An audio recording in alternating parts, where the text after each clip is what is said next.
الحمد لله نحمده ونستعينه ونستغفره ونعوذ بالله من شرور أنفسنا ومن سيئات أعمالنا من يهده الله فلا مضل له ومن يضلل فلا هادي له وأشهد أن لا إله إلا الله وحده لا شريك له وأشهد أن محمدا عبده ورسوله أما بعد فإن خير الحديث كتاب الله وخير الهدي هدي محمد صلى الله عليه وسلم وشر الأمور محدثاتها وكل محدثة بدعة وكل بدعة ضلالة وكل ضلالة في النار فأعوذ بالله السميع العليم من الشيطان الرجيم بسم الله الرحمن الرحيم فلولا نفر من كل فرقة منهم طائفة ليتفقهوا في الدين ولينذروا قومهم إذا رجعوا إليهم لعلهم يحذرون وقال النبي صلى الله عليه وسلم العلماء ورثة الأنبياء۔ محترم سامعین کرام، بزرگان دین، نوجوانان ملت اسلامیہ اور خواتین اسلام، اللہ رب العالمین کا فضل و کرم ہے کہ اللہ رب العالمین نے ہم کو ماہ مبارک ماہ رمضان نصیب فرمایا۔ رب کائنات کا انعام و احسان ہے کہ اللہ رب العالمین نے ہم کو اس ماہ مبارک میں نیک اعمال اور اعمال صالحہ کو انجام دینے کی توفیق عطا فرمائی۔ اللہ رب العالمین کا فضل و کرم ہے کہ اللہ رب العالمین نے ہم کو یہ شعور عطا فرمایا کہ ہم توحید و سنت اور صحابہ کرام کی عظمت کو لے کر کے دین اسلام کو سمجھیں، اس کے مطابق زندگی کو ڈھالیں، عقائد پر خصوصی توجہ دی جائے اور قرآن و سنت کے مطابق زندگی کو ڈھالا جائے۔ یہ اللہ رب العالمین کا کرم ہے، اس کا شکر و احسان ہے کہ اللہ رب العالمین نے ہماری ہدایت کے لیے ایک ایسا سلسلہ جاری فرمایا جو انبیاء کی شکل میں مختلف قوموں کے پاس بھیجا جاتا رہا۔ انبیاء نے اپنے اپنے امتیوں کو توحید کی تعلیم دی۔ انبیاء کے ذریعے اس دنیا میں ظلمتیں چھٹیں اور توحید اور نور کا نعرہ دنیا کے اندر واضح ہوا۔ یہ اللہ رب العالمین کا سب سے عظیم احسان ہے کہ رب کائنات نے امت اسلامیہ کو رسول اکرم صلی اللہ علیہ وسلم جیسا نبی اور رسول عنایت فرمایا، جس نبی نے اپنی ذاتی زندگی کے لیے ضرورتیں پوری کرنے کے لیے کچھ بھی توجہ نہیں دی، لیکن امت اسلامیہ کی ہدایت، امت اسلامیہ کو ظلمتوں سے نکال کر کے ہدایت کے راستے پر لانے کے لیے اس نبی نے سارے جتن کیے، ساری کوششیں کی اور امت اسلامیہ کے لیے اپنی جانیں نچھاور کرتا رہا۔ رب کائنات کا ایک احسان عظیم امت محمدیہ پر یہ بھی ہے کہ اس نے اپنے نبی کے لیے صحابہ کرام جیسی ہستیوں کو دوست کے طور پر آپ کے معاون اور آپ کے دوستوں اور آپ کے ساتھ اٹھنے بیٹھنے کے لیے منتخب فرمایا۔ یہ پورا کا پورا سلسلہ رب کائنات کی توحید اور اس کی وحدانیت کا سلسلہ، رسول اکرم صلی اللہ علیہ وسلم پر نبوت کے خاتمے اور آپ کے اوپر قرآن مجید کے نزول کا سلسلہ، اللہ کے نبی صلی اللہ علیہ وسلم کے لیے صحابہ کرام کا انتخاب اور صحابہ کرام کے ذریعے ہم تک دین کی سچی ترین تعبیر کو پہنچانے کا سلسلہ، یہ رب کائنات نے اس دنیا کی رشد و ہدایت کے لیے، دنیا کی ہدایت اور دنیا کو ظلمت اور تاریکی سے نکال کر کے راہ ہدایت پر لانے کے لیے جو انتظام کیا، یہ رب کائنات کا سب سے عظیم احسان ہے۔ ورنہ اس دنیا کے اندر بے شمار ایسے افراد ہیں جن کے پاس مال و دولت ہے، بڑا بڑا کاروبار ہے، وہ اپنے نجی جہازوں میں گھومتے ہیں، نجی گاڑیوں میں ان کی خدمت کی جاتی ہے، وہ باہر نکلتے ہیں تو کوئی پرندہ پر نہ مارنے پائے، ان کے ساتھ ان کے محافظین اور باڈی گارڈ ہوتے ہیں، لیکن حقیقت اگر دیکھی جائے کہ دنیا میں کتنے بھی اثر و رسوخ ان کو حاصل ہو جائیں، اگر وہ توحید کی نعمت سے، اتباع رسول کے فہم سے، صحابہ کرام کے مقام سے واقف نہیں ہیں، تو ایسی صورت میں ان کی کوئی وقعت اور کوئی حیثیت نہیں۔ یہ رب کائنات کا فضل و کرم ہے کہ ایک مسلمان چاہے ایک کٹیا میں زندگی گزارتا ہو، چاہے فاقے کرتا ہو، رکشہ چلاتا ہو، ایک مسلمان جو مشکلات کی زندگی گزارتا ہے، غربت اور مسکنت کی زندگی گزارتا ہے، اگر وہ مسلمان توحید اور اتباع رسول اور صحابہ کرام کے مقام کی نعمت سے مالا مال ہے، تو دنیا جائے چولہے بھاڑ میں اس سے زیادہ عظمت رکھنے والا، اس سے زیادہ مقام رکھنے والا کوئی دنیا کی بڑی سے بڑی طاقت والا بھی انسان نہیں ہو سکتا ہے۔ تو ہمارے لیے سب سے عظیم نعمت یہ ہے کہ اللہ رب العالمین نے ہم کو ایمان دیا ہے، رب کائنات نے ہم کو منہج و عقیدہ دیا ہے، رب کائنات نے ہم کو صحابہ کرام جیسی ہستیاں دے کر کے ان کو ہمارے لیے آئیڈیل بنایا۔ صحابہ کرام کا آپ جائزہ لے لیں، صحابہ کرام کی زندگی کا مطالعہ کر لیں، صحابہ کرام کے پاس پھٹے پرانے پیبند لگے ایک آدھ جوڑے کپڑے ہوا کرتے تھے، چلتے تھے تو سواریاں نہیں تھی، جہاد کرتے تھے تو ہتھیار نہیں تھا، گھر میں کھانے پینے کا بندوبست نہیں تھا، سر ڈھانکنے کے لیے مکانات نہیں تھے، لیکن اگر کوئی نعمت جس کو لے کر کے وہ چلے تو وہ ایمان کی دولت اور رب کائنات کی معرفت اور اس کی توحید کی دولت تھی۔ یہ دولت سب سے عظیم دولت ہے۔ اگر آج ہم مسلم خاندانوں میں پیدا ہوئے ہیں، ہمارے ماں باپ جماعت سے، جماعت اہل حدیث سے، صاحب عقیدہ لوگوں سے تعلقات رکھتے ہیں، اس کے باوجود ہم لاپرواہی کا شکار ہو جائیں، نمازیں چھوڑیں، رمضان کے رخصت ہوتے ہوتے دین بھی رخصت ہو جائے، مسجدیں ویران ہو جائیں، رب کائنات کی توحید کے تقاضوں کی تکمیل کے بجائے ہم دوسروں کے دروں پر پھلیں اور غلط انداز کی پالیسی اختیار کر کے منہج و عقیدے کی مخالفت کریں، تو یہ دنیا کا سب سے بڑا زوال ہے، جس کو اختیار کر کے ہم نعمتوں کے ملنے کے باوجود، رب کو پہچاننے کے باوجود، ہم دین سے دور جا کر کے گویا رب کائنات کے خلاف بغاوت کرتے ہیں۔ ہماری ذمہ داری ہے کہ ہم دین کی نعمت کو سمجھیں، توحید کی نعمت کو سمجھیں، اور اپنا تعلق اپنے ماضی سے دین کو سمجھنے کے لیے اپنا رابطہ صحابہ کرام کی زندگیوں سے مضبوط کر کے چلیں، کیونکہ یہ دین دنیا کتنی بھی آگے چلے جائے، دنیا کتنی بھی ترقی کر جائے، دنیا میں ہم کتنا بھی مال و دولت کما لیں، کتنا بھی عیش و آرام کر لیں، اس دین کو صحیح طریقے سے سمجھنے کے لیے ہم کو اس دور میں جانا ہوگا، جو دور وہ پاکیزہ دور تھا، جس کے بارے میں رسول اکرم صلی اللہ علیہ وسلم نے فرمایا تھا، خیر القرون قرنی ثم الذین یلونہم ثم الذین یلونہم، سب سے بہتر زمانہ میرا زمانہ ہے، اور اس کے بعد آنے والے لوگوں کا زمانہ، پھر اس کے بعد کے لوگوں کا زمانہ، یعنی عہد نبوت، عہد صحابہ اور عہد تابعین، جو صحابہ کرام اور قرآن و سنت کے طریقوں پر چلنے والے لوگ تھے، یہی سب سے قیمتی سرمایہ،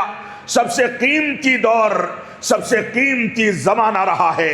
آج مسلمان اگر یہ سمجھتا ہے کہ دین کے اندر جدت کی ضرورت ہے، مسلمان یہ سمجھتا ہے کہ دین کی نئی تعبیر کی ضرورت ہے، اگر مسلمان یہ سمجھتا ہے کہ صحابہ کرام سے اسلام کو اخذ کرنا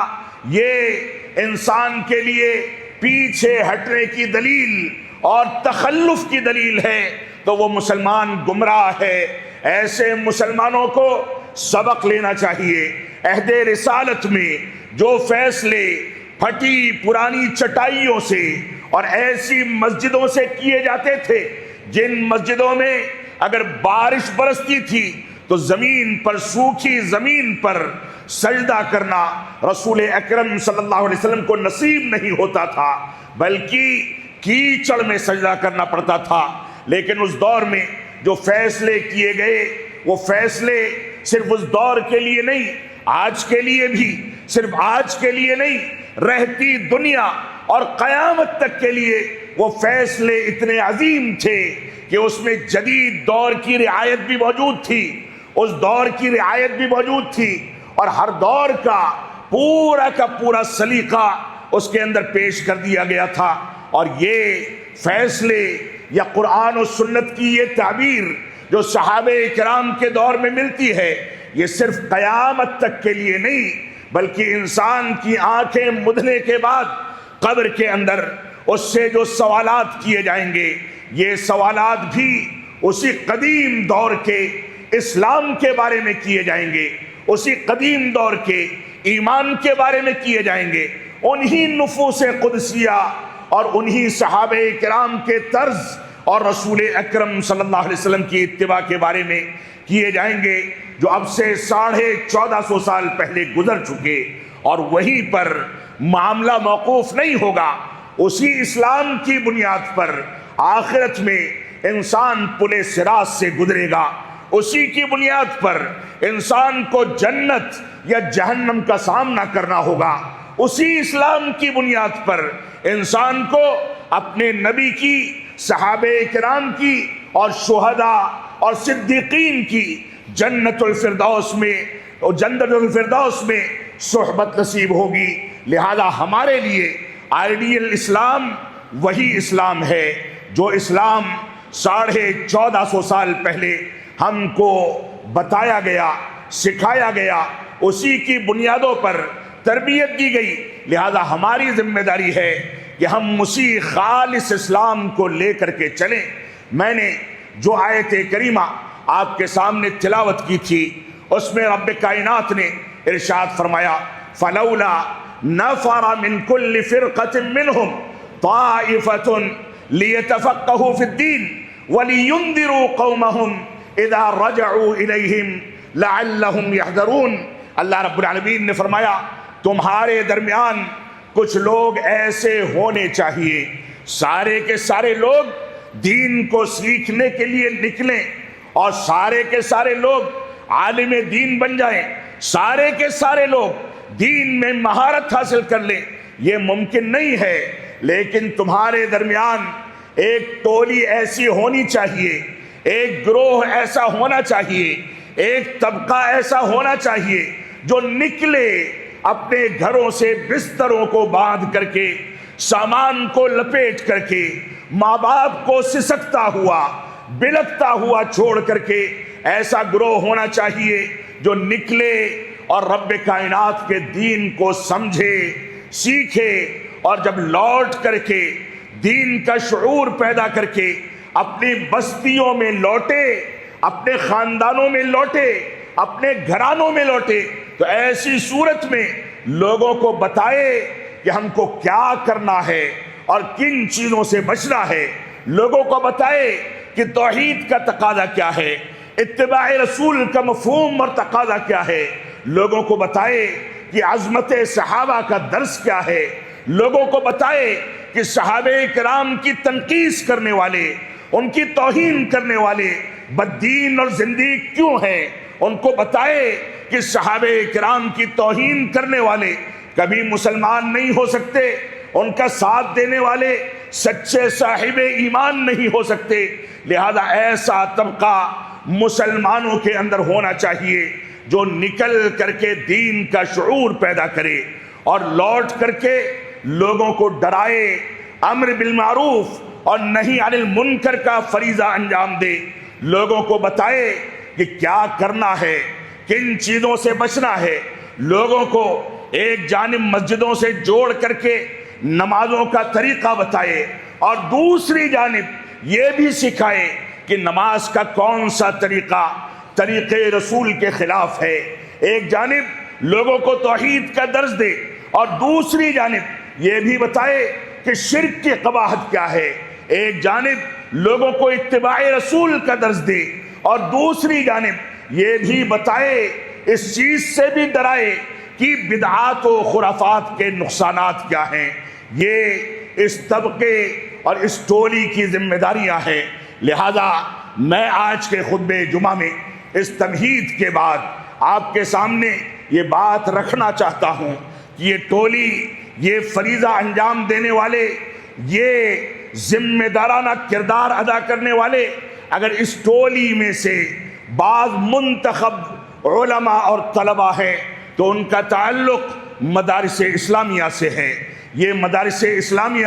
جس میں سب سے پہلے رسول اکرم صلی اللہ علیہ وسلم نے روح پھونکی، سب سے پہلا ادارہ، سب سے پہلا مدرسہ، سب سے پہلی یونیورسٹی جو رسول اکرم صلی اللہ علیہ وسلم نے صفہ کے نام سے مسجد نبوی میں قائم کی، وہاں پر بیٹھا کر کے صحابہ کرام کو سکھایا جاتا تھا کہ قال اللہ اور قال رسول کا تصور کیا ہے۔ وہاں بتایا جاتا تھا کہ حلال کیا ہے، حرام کیا ہے۔ وہاں بتایا جاتا تھا کہ امر بالمعروف کا تقاضا کیا ہے اور نہی عن المنکر کا تقاضا کیا ہے۔ تو صفہ کے چبوترے سے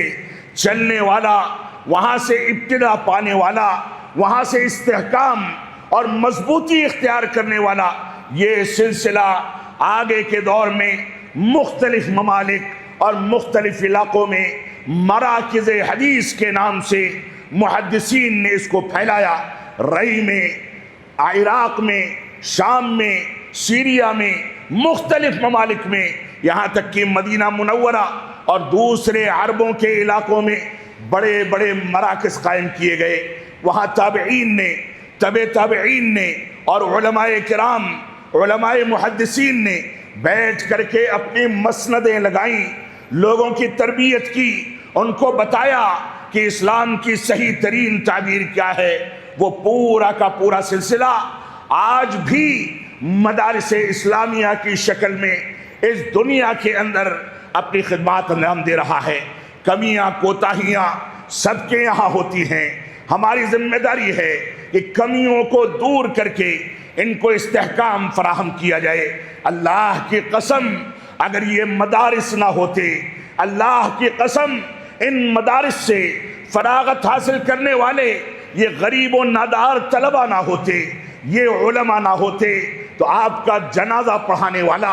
ان مسجدوں کو آباد کرنے والا، مسجدوں میں قال اللہ اور قال رسول کی صداؤں کو بلند کرنے والا آج آپ کو نہ ملتا۔ آج مسلمان علماء بیزاری کا شکار ہو جائے، علماء کی توہین کر دے، علماء کو حقیر سمجھے، اس کے باوجود وہی مسلمان جو حقارت کی نگاہوں سے علماء کی جانب دیکھتا ہے، جب گھر میں میت پڑی ہوتی ہے تو یہی علماء یاد آتے ہیں، جب نکاح پڑھانا ہوتا ہے تو یہی علماء یاد آتے ہیں۔ لہذا بنیادی طور سے مسلمانوں کی ذمہ داری ہے کہ ان مدارس اسلامیہ کو صرف زکوٰۃ کی رقم کی بھیک دے کر کے نہیں، بلکہ صدقات کے ذریعے، اصل مال کے ذریعے ان کو استحکام عطا کریں، ان کو مضبوطی عطا کریں۔ اگر یہ مدارس ہوں گے تو دین کا دفاع ہوگا، یہ مدارس مضبوطی کے ساتھ چلیں گے تو علماء اور علماء کی کھیپ ان سے نکل کر کے آپ کی سچی رہنمائی کرے گی۔ یہ مدارس اگر ہوں گے تو ان مدارس کے فارغین دن دھنا کر کے اس وقت کھڑے ہو جائیں گے جب کسی رافضی ایک سیاسی لیڈر کے مرنے کے بعد اس کی جنازہ غائبانہ پڑھی جائے گی تو یہی علماء نکل کر کے یہ کہیں گے کہ کفر کرنے والے، اما عائشہ کو زانیہ قرار دینے والے، عمر بن خطاب رضی اللہ عنہ کو رجم کے بارے میں ان کی جانب اتہام کرنے والے، اور یہ کہنے والے کہ ایک دن ہم مدینہ پر قبضہ کریں گے اور قبروں کو کھود کر کے عمر بن خطاب اور ابو بکر صدیق کو نکال کر کے ان کو رجم کریں گے، ان کو سولی پر چڑھائیں گے، اور عائشہ صدیقہ رضی اللہ عنہا کی قبر کو کھود کر کے ان کو رجم کریں گے کیونکہ انہوں نے زنا کیا تھا۔ آج ہمارے لوگ تعویل کر رہے ہیں کہ یہ جو مرا ہے اس کا عقیدہ یہ نہیں تھا، یہ فضول کی ڈھکوسلا ہے، فضول کی تعویل ہے۔ حقیقت یہ ہے کہ اثنا عشری ہوں، جعفری ہوں یا اصولی شیعہ ہوں، ان سب کا اس بات پر اتفاق ہے کہ قرآن مجید میں تحریف ہو چکی ہے۔ سب کا اتفاق ہے کہ 4 صحابہ کرام کے علاوہ سب کے سب کافر ہو چکے ہیں۔ ان سب کا اتفاق ہے کہ صحابہ کرام کو گالیاں دینا، ان پر لعن طعن کرنا، یہ ساری کی ساری چیزیں جائز ہیں۔ ان سب کا اتفاق ہے کہ ایسا کردار ادا کیا جائے۔ آپ سوچیں کہ ہماری ماں کو،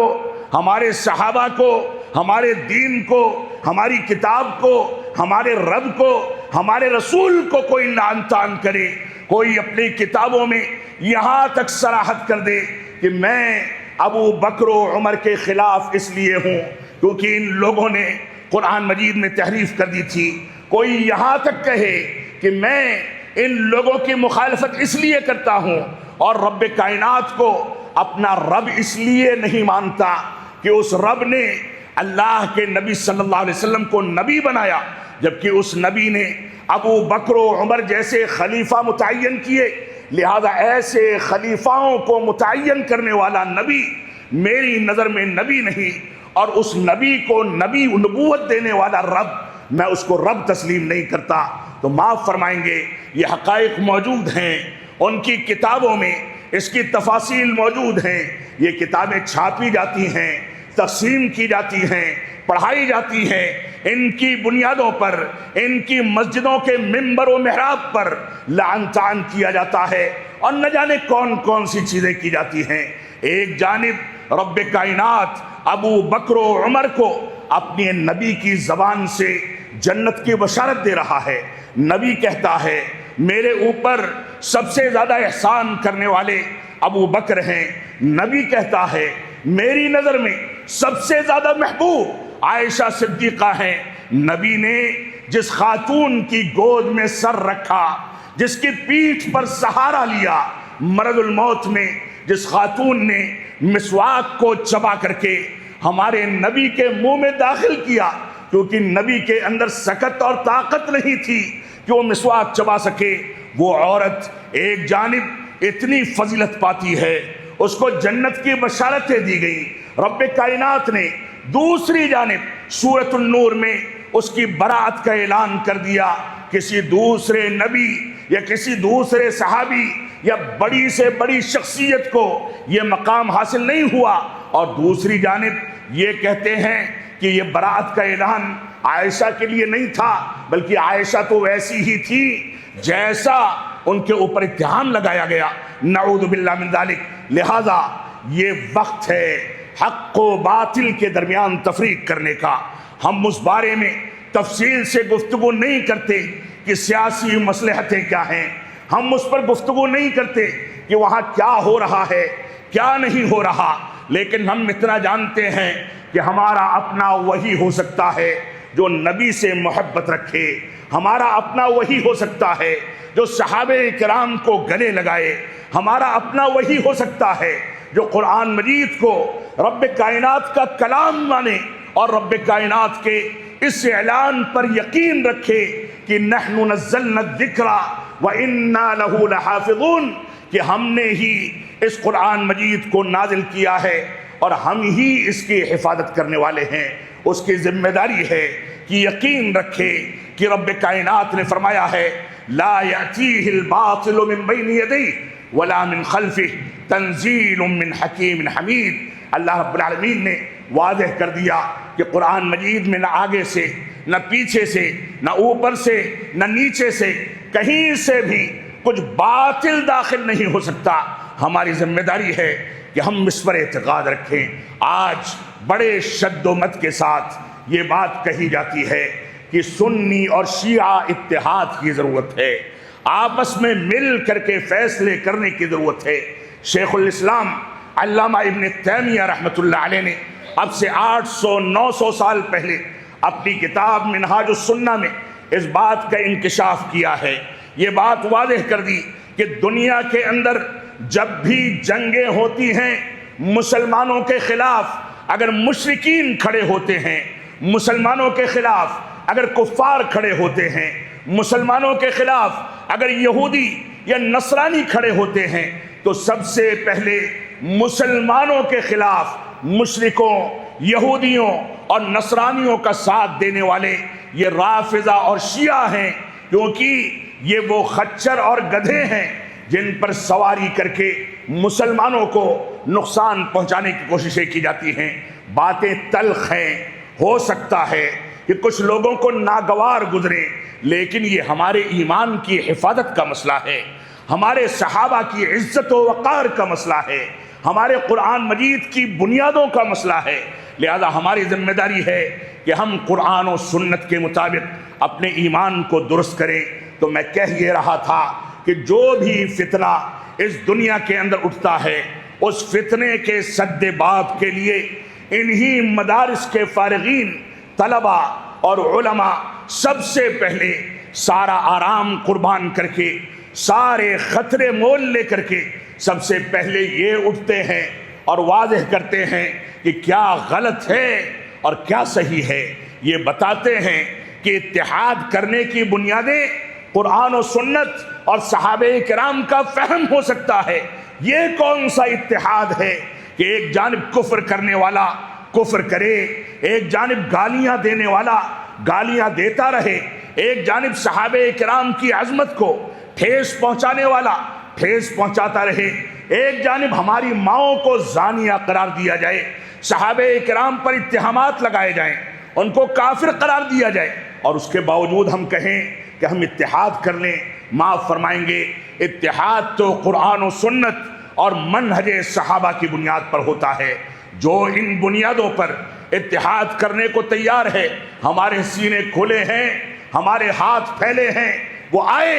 ان بنیادوں پر ہم اس کو گلا لگانے کے لیے تیار ہیں، کیونکہ ہم رب کو ناراض کر کے کسی سے اتحاد کے قائل نہیں، رب کو گالیاں دینے والوں کو سینے سے لگانے کے قائل نہیں۔ ہماری ذمہ داری ہے کہ ہم قرآن و سنت کے مطابق چلیں۔ تو انہی مدارس کے فارغین، جب کوئی فتنہ اٹھتا ہے تو یہی لوگ اٹھتے ہیں۔ آپ دیکھیں، اللہ کے نبی صلی اللہ علیہ وسلم کے دربار میں، آپ کی مبارک مجلس میں جب ذوالخویسرہ آتا ہے اور کہتا ہے یا محمد اعدل، میرے ساتھ انصاف کر دیجئے، تو اللہ کے نبی صلی اللہ علیہ وسلم نے کیا جواب دیا؟ فرمایا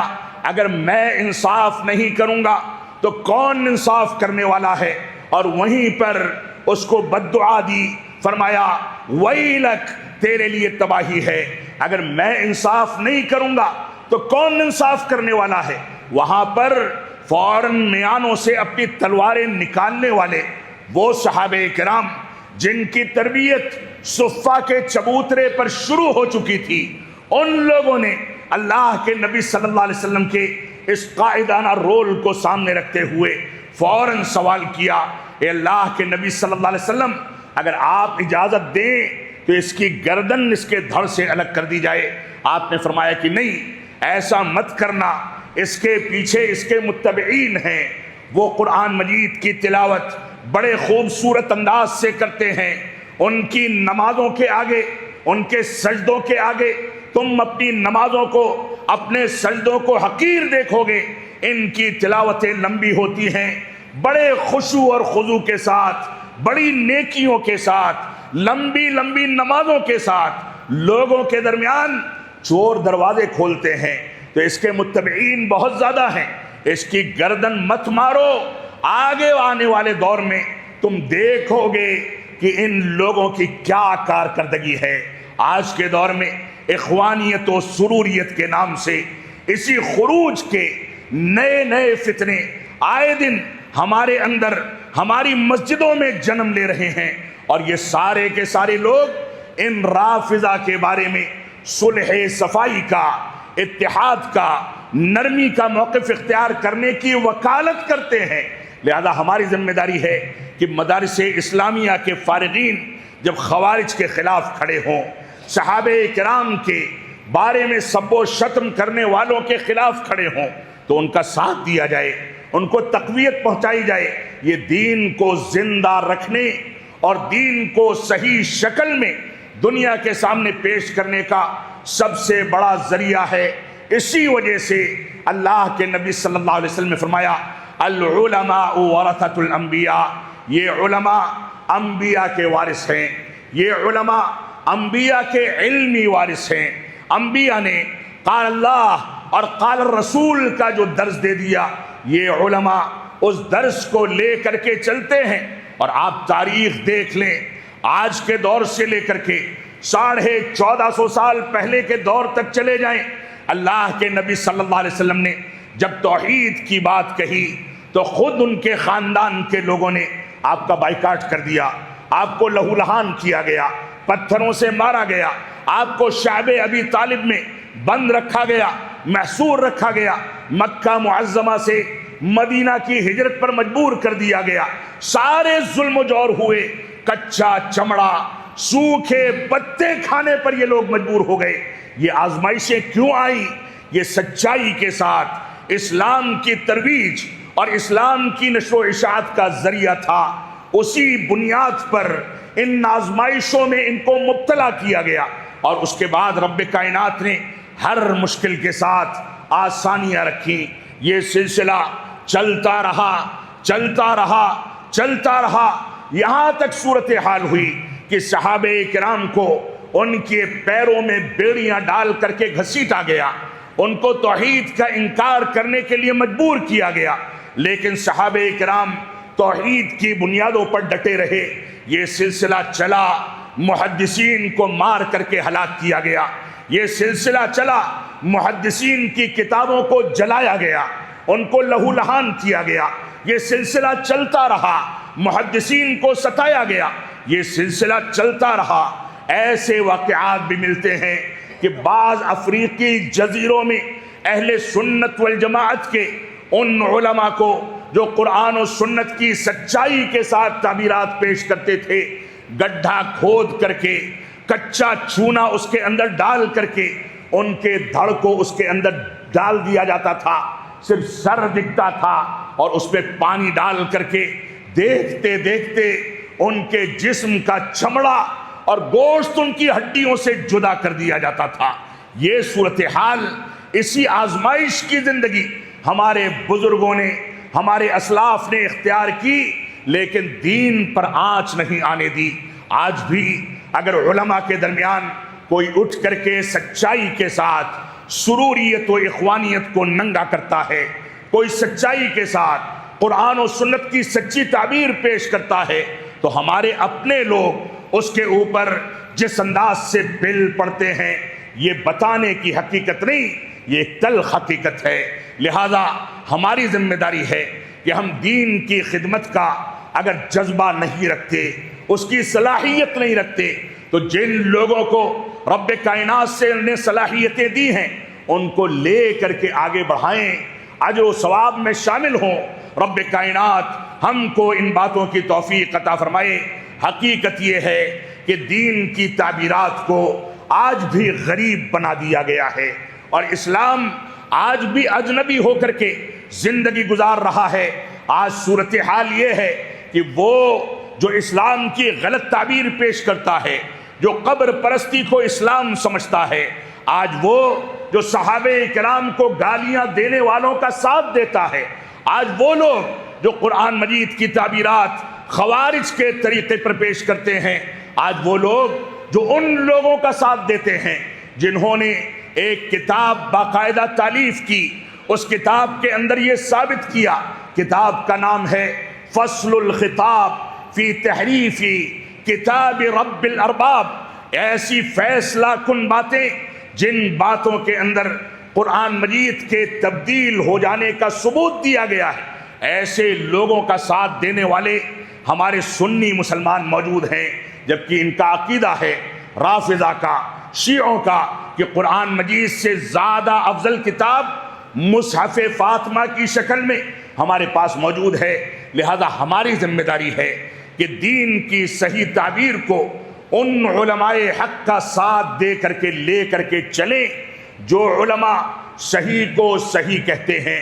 غلط کو غلط کہتے ہیں۔ ہماری ذمہ داری ہے کہ قبر پرستی سے تعبیر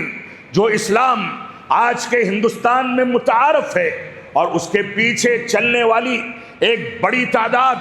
مسلمانوں کی نظر آتی ہے، آج ہماری ذمہ داری ہے کہ اس سے برات کا اعلان کیا جائے۔ ہماری ذمہ داری ہے کہ اسلام کی غلط تعبیرات پیش کرنے والوں کا ساتھ چھوڑ کر کے ان غریب اور مسکین علماء کو لے کر کے چلا جائے جو تھوڑے ہیں لیکن حق پر قائم ہیں. اور یہ تھوڑا ہونا یہ عیب کی بات نہیں ہے. اللہ رب العالمین نے قرآن مجید میں ارشاد فرمایا وَقَلِيلٌ مِّنْ عِبَادِيَ الشَّكُورُ، میرے شکر گزار بندے ہمیشہ کم رہتے ہیں. اور رب کائنات نے اللہ کے نبی صلی اللہ علیہ وسلم کو مخاطب کر کے قرآن مجید میں فرمایا وَإِن تُطِعْ أَكْثَرَ مَنْ فِي الْأَرْضِ يُضِلُّوكَ عَنْ سَبِيلِ اللَّهِ، اگر آپ دنیا کے اندر اکثریت اور بھیڑ کی پیروی کریں گے، ان کے پیچھے چلیں گے، تو یہ بھیڑ آپ کو رب کائنات کے راستے سے بھٹکا کر کے گمراہ کر دے گی. یہ تعبیر ہے اور یہی وجہ ہے بعض صحابہ کرام اور بعض علماء سے اس انداز کے اقوال منقول ہیں، کہتے ہیں کہ تم حق کی پیروی کرو چاہے اس راستے میں تنہا رہ جاؤ، اور تمہاری تنہائی تم کو حق سے بھٹکا نہ دے، اور تم حق ہی کی پیروی کرو چاہے ضلالت اور گمراہی کے پیروی کرنے والے لاکھوں لوگ تمہارے سامنے نظر آئیں، لیکن کبھی بھیڑ کی بنیاد پر، ویوز کی بنیاد پر، لائکس کی بنیاد پر، شیئرز کی بنیاد پر، سوشل میڈیا پر جس کو زیادہ دیکھا جاتا ہے، اس بنیاد پر کبھی کسی کا ساتھ نہ دینا ہم نے آج بھی دیکھا ہے. شیخ ابن باز کے ویڈیوز آج بھی سوشل میڈیا پر 10 سال پہلے اپلوڈ کیے گئے، لیکن اس کے ویوز 400-500 سے زیادہ نہیں ملیں گے. لیکن جو بات اس کے اندر کہہ دی گئی، آج بڑے بڑے چینلز کھول کر کے، بڑے بڑے سیٹلائٹ پر ٹیلی ویژن کے چینلز اور ایپیسوڈ چلا کر کے لوگ دن بھر میں کئی کروڑ لوگوں تک اپنی باتیں پہنچائیں، لیکن وہ بات جس کو دیکھنے والے 400-500 سے زیادہ نہیں ہیں، ان باتوں کے آگے یہ باتیں کچھ حیثیت نہیں رکھتی. تو آپ کو کبھی بھی اپنی قلت کا دھوکہ حق کے راستے سے بھٹکانے نہ پائے، اور ایسے ہی کسی کی کثرت کا دھوکہ آپ کو اس کی جانب جانے پر مائل نہ کر دے، مجبور نہ کر دے. یہ آپ کی ذمہ داری ہے. رب کائنات ہم کو قرآن و سنت کی پیروی کرنے کی توفیق عطا فرمائے. رب کائنات ہم کو توفیق عطا فرمائے کہ ہم اسلام کی سچی تعبیر لے کر کے چلیں، اسلامی بنیادوں پر ایک دوسرے کا تعاون کریں، اسلامی بنیادوں پر ایک دوسرے سے محبت کا اظہار کریں، اسلامی بنیادوں پر ایک دوسرے کے ساتھ چلیں. ہمارا کل ذخیرہ یہی ہے کہ ہم قرآن و سنت اور فہم سلف صالحین کی بنیاد پر اس دنیا میں زندگی گزاریں. ہمارا یہی سرمایہ ہے، یہی ہماری زندگی ہے، یہی ہماری موت ہے، یہی ہماری قبر کی زندگی ہے، یہی ہماری آخرت کی زندگی ہے، یہی ہماری عزت ہے، یہی ہمارا وقار ہے، یہی ہماری محبت ہے، اور یہی ہماری زندگی کا خلاصہ ہے. رب کائنات ہم کو ان چیزوں پر سنجیدگی کے ساتھ غور و تدبر کرنے اور مدارس اسلامیہ کی اہمیت کو سمجھنے کی توفیق عطا فرمائے. رب کائنات ہم کو توفیق عطا فرمائے کہ ان مدارس سے جو علماء اور طالبان علوم نبوت نکلتے ہیں، ہم ان کو قدر و منزلت کی نگاہ سے دیکھیں، کیونکہ انہی کے ذریعے اسلام کی سچی تعبیر زندہ ہے. اگر ہم کو اسلام کا ساتھ دینا ہے تو ان علماء حق کا ساتھ دینا ہوگا جن کے بارے میں حسن بصری رحمت اللہ علیہ فرماتے ہیں یہ علماء نہ ہوتے تو اس دنیا میں جینے والے یہ چوپایوں کے مانند ہوتے، ان کو نہ پتا ہوتا کہ ہم کو کیا کرنا ہے. اور فرماتے ہیں ایک دوسرے مقام پر کہ علماء کی مجلسیں، علمی دروس، خطبات جمعہ، ان کے دروس اور مساجد میں بیٹھ کر کے تعلیم و تعلم کا سلسلہ یہی اصل میں روشنی کے مینار ہیں. اس کے علاوہ پوری دنیا تاریک اور ظلمت سے تعبیر ہے. لہذا مسلمانوں کو روشنی چاہیے، ہدایت چاہیے، نور چاہیے، تو علماء حق سے جڑ کر کے دین کی سچی تعبیرات کو آپ اس کو ڈھونڈیں، تلاشیں. اللہ رب العالمین ہم جیسے طلباء کو اور ہم جیسے سیکھنے والے معمولی طلاب کو ان علماء کی قدر و منزلت کو سمجھنے، مدارس اسلامیہ کی قدر و منزلت اور عظمت کو سمجھنے کی توفیق عطا فرمائے۔ ہم جب تک جئیں تب تک اسلام پر جئیں، جب ہمارا خاتمہ ہو تو ایمان پر ہو۔ بارک اللہ لنا ولکم فی القرآن المجید ونفعنی وإیاکم بالآیات والذکر الحمید انہ تعالی جواد کریم ملک بر الرؤوف الرحیم۔